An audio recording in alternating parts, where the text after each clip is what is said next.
Igan kasunod ng price adjustment sa ilang pangunahing bilihin, nagbabadya sa buwan ng pag-ibig ang dagdag kontribusyon sa Pag-ibig Fund. Pero kapalit daw niyan ang mas malaking halaga na pwedeng utangin at mas malaki ring dividendo.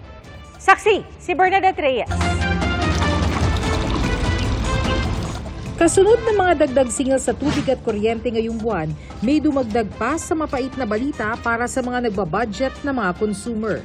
4% ang taas presyo sa asin na inaprubahan ng DTI. Sa ilang uri ng kape, walang taas presyo pero pinayagan ng bawas timbang.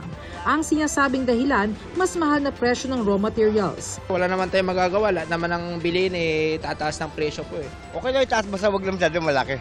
Ayon naman sa DTI, hindi naman lahat ng brand nagmamahal kaya pwedeng pumili. 3 items lang po yung nag-increase. Yung 9 others under coffee, hindi po gumalaw yung presyo. Bukod sa mga produktong tumaas na ang presyo, ayon sa DTI, may ilang pang nakabinbi na price adjustment para sa ilang pang mga pangunahing bilihin, kabilang na ang gatas at mga canned products.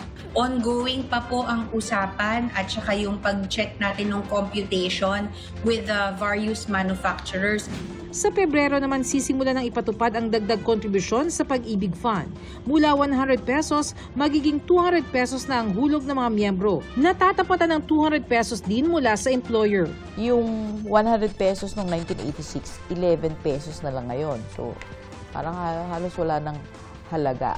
Pangako ng Pag-ibig, mas magandang benepisyo. Halimbawa, ang mahigit 13,000 pesos na savings ng isang miyembro sa loob ng 5 taon sa lumang rate, magiging mahigit 27,000 pesos na.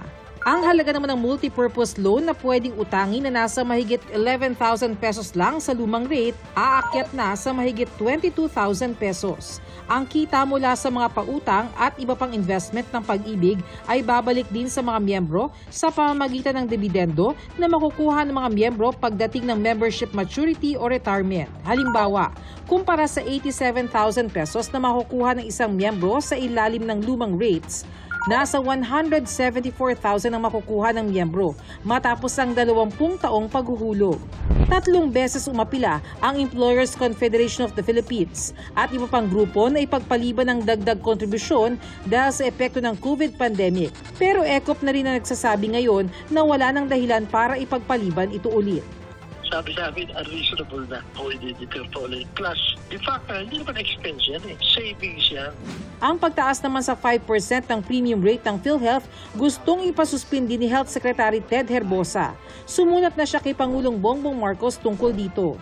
Nagtataasan kasi lahat ng bilihin eh. So I think PhilHealth has enough money to actually continue to give benefits and it will not be hurt by delaying the increase in premium. Pinag-aaralan raw ng Pangulo ang sulat ng kalihim ayon sa Presidential Communications Office. Para sa GMA Integrated News, Bernadette Reyes ang inyong saksi. Mga kapuso, sama-sama tayong maging saksi. Mag-subscribe sa GMA Integrated News sa YouTube at para sa mga kapuso abroad, samahan niyo kami sa GMA Pinoy TV at sa www.gmanews.tv.